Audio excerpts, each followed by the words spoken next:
Suara rintihan wanita berhijab itu kini mulai reda. Ia sudah bisa menguatkan dirinya kembali untuk berdiri. Tapi tetap saja rasa sedih di dalam hatinya masih sangat terasa. Perkataan dan sikap kasar suaminya sangat membekas pada ingatannya. Anita mulai membersihkan segala yang berantakan di dapur itu dengan tangannya yang terluka. Hanya dalam beberapa hari kehidupan Anita berubah 180 derajat.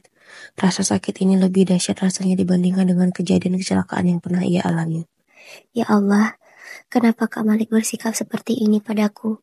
Apa salahku? Apa yang telah aku perbuat sehingga membuat Kak Malik marah padaku? Aku harus gimana sekarang ya Allah? Gumam Anita. Setelah semuanya selesai Anita bereskan, ia pun bersiap ke rumah sakit untuk mengobati lukanya yang baru saja ia dapatkan pagi itu. Anita sedang duduk menunggu gilirannya masuk untuk diobati di rumah sakit. Cukup banyak yang datang ke rumah sakit hari ini. Jadi wanita berhijab itu menghabiskan hampir seluruh harinya di rumah sakit karena mengantri. Riuh suara pasien yang ramai tidak bisa mengalihkan pikiran Anita yang masih memikirkan perilaku kasar Malik padanya pagi ini. Menurut wanita cantik itu, kenapa makanan yang banyak itu juga sampai-sampai bisa menjadi sasaran amukan suaminya. Sayang sekali makanan tadi. Seharusnya aku sedekahkan saja daripada terbuang sia-sia. Gumam Anita. Sebenarnya apa makanan itu? Tanya Yuda yang entah sejak kapan berada di samping Anita. Anita menoleh karena terkejut. Ia pun tambah terkejut lagi ketika wajah Yuda yang ia lihat di sana. Lagi-lagi Yuda muncul di saat suasana hati wanita itu benar-benar sedang terpuruk. Anita juga melihat ke arah kursi di sebelah Yuda. Di sana ada Abimanyu yang duduk dengan tenang dengan tangannya yang diperban. Kamu kenapa Abimanyu? Tanya Anita panik. Aku terkena api dari petasan, Kak. Jawabnya. Dengan ekspresi terkejut, Anita berdiri dan meminta Yuda berpindah tempat duduk dengannya. Bagaimana bisa? Apakah pamanmu ini tidak menjagamu dengan baik? Sindir Anita seraya melirik ke arah Yuda. Yuda tersenyum. Bukan salahku. Aku tadi sedang bekerja dan dia bermain bersama teman-temannya di sekolah. Aku tiba-tiba saja ditelepon oleh pihak sekolah dan mengatakan kondisinya saat ini mau tidak bawa pas datang pada orang tua Abimanyu sedang tidak ada. Cetus Yuda tidak ingin disalahkan. Lah, gimana bisa? Kan Abimanyu masih kecil. Gimana bisa dia main petasan di sekolah? Aku tidak tahu jelasnya. Abimanyu enggak mau masih tahu. Anita menoleh ke arah Abimanyu. Abi, bisa kamu ceritakan sama Kak Anita? Tanya wanita berhijab itu dengan lembut. Abimanyu pun luluh dan mulai bercerita. Ternyata itu karena anak dari luar sekolah yang masuk tanpa izin dan menghidupkan petasan, mengajak beberapa siswa yang sedang beristirahat. Abimanyu yang aktif dan sangat penasaran pun dengan berani ikut memegang petasan itu. Untung saja luka bakarnya tidak parah. Setelah mendengar penjelasan Abimanyu, wanita berhijab itu memeluknya dan membelai rambut kepala anak laki-laki itu. Lain kali, kamu tidak boleh melakukan hal seperti itu. Kamu seharusnya bilang dulu sama guru atau orang tua kalau lagi di rumah. Soalnya itu bahaya sayang. Kalau luka yang sakit nanti siapa? Abi sendiri kan yang menanggungnya. Kalau ada guru atau orang dewasa lain kan bisa ada yang mengawasi. Abi jangan lagi kayak gitu ya. Kakak jadi khawatir. Ucap Anita. Lagi-lagi wanita itu membuat Yuda tersenyum ketika melihatnya. Lemah lembut wanita itu menenangkan hatinya. Wajahnya yang tenang dan bersinar tidak bisa membuat Yuda berhenti melihatnya. Kenapa kamu begitu khawatir padanya? Padahal padaanmu juga lagi sakit. Celetuk Yuda menyembunyikan rasa kagumnya pada Anita. Anita juga mencoba menyembunyikan kedua tangannya yang terluka. Tapi percuma saja, itu sudah dilihat oleh Yuda dan Abimanyu. Tangan mungil Abimanyu membelai rambut Anita dengan penuh kasih sayang. Tanpa sadar, bulir bening terjatuh dari kelopak matanya. Bulir bening itu mengenai luka yang terdapat pada wajah wanita berhijab itu.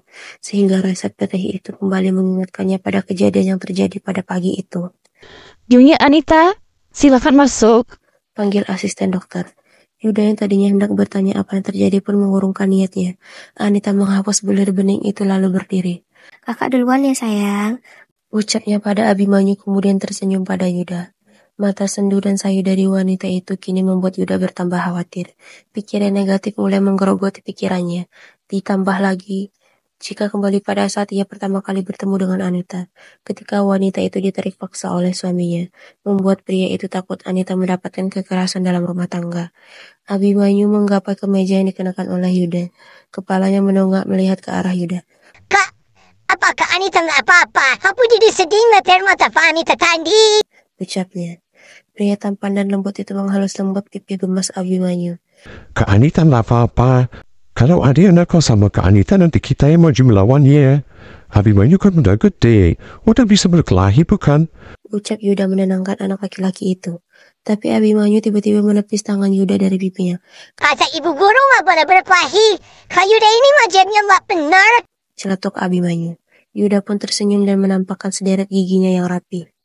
Abimanyu, Anita dan Yuda kini sedang berada di sebuah restoran. Abimanyu mengundang Anita untuk makan malam bersama mereka di sana. Awalnya istri Malik itu menolak, akan tetapi rengekan Abimanyu meluluhkan hatinya dan mengiyakan ajakan itu.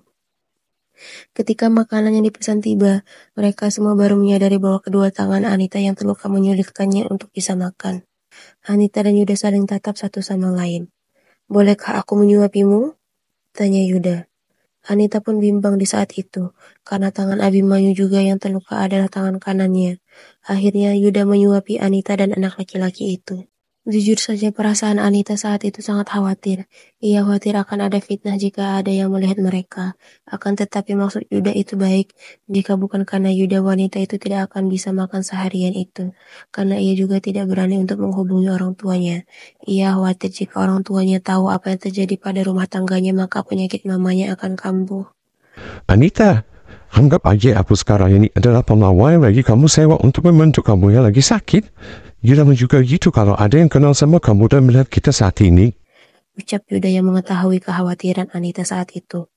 Seandainya Kak Malik lembut kayak Yuda, pastinya aku akan sangat bahagia. Benaknya. Astagfirullah, aku ini bilang apa? Anita, kamu gak boleh mikir kayak gitu, itu dosa.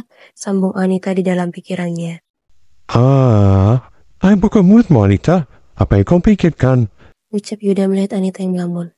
Untuk beberapa saat kemudian mereka semua sudah selesai makan malam. Kini Abimanyu dan Yuda mengajak Anita ke taman. Mereka melihat bintang-bintang di langit. Dan malam itu sangat cerah sehingga dari langit seperti akan turun hujan bintang karena banyaknya bintang yang terlihat malam itu. Mereka bertiga menikmati momen itu dengan tenang. Untuk sesaat semua rasa sakit yang Anita alami saat itu hilang. Akan tetapi, tiba-tiba saja sebuah tangan yang kekar memegang erat tangan Anita yang terluka. Wanita berhijab itu menjerit kesakitan di saat itu. Secara spontan ia menangis karena sakit yang tidak tertahankan. Abimanyu dan Yuda terkejut dan melihat ke arah pemilik tangan itu. Begitu juga Anita. Lalu tampaklah wajah tampan Malik suami Anita di sana dengan wajah yang merah padam. Yuda langsung berdiri dan melepaskan tangan Malik dari wanita cantik itu. Kamu gila? Bentak Yuda pada Malik. Malik mendengus. Kamu yang gila, bisa-bisa kamu duduk berdua sama istri orang. Jawab Malik. Apa kamu buta? Ada anak laki di sini di antara kami. Kami Yuda.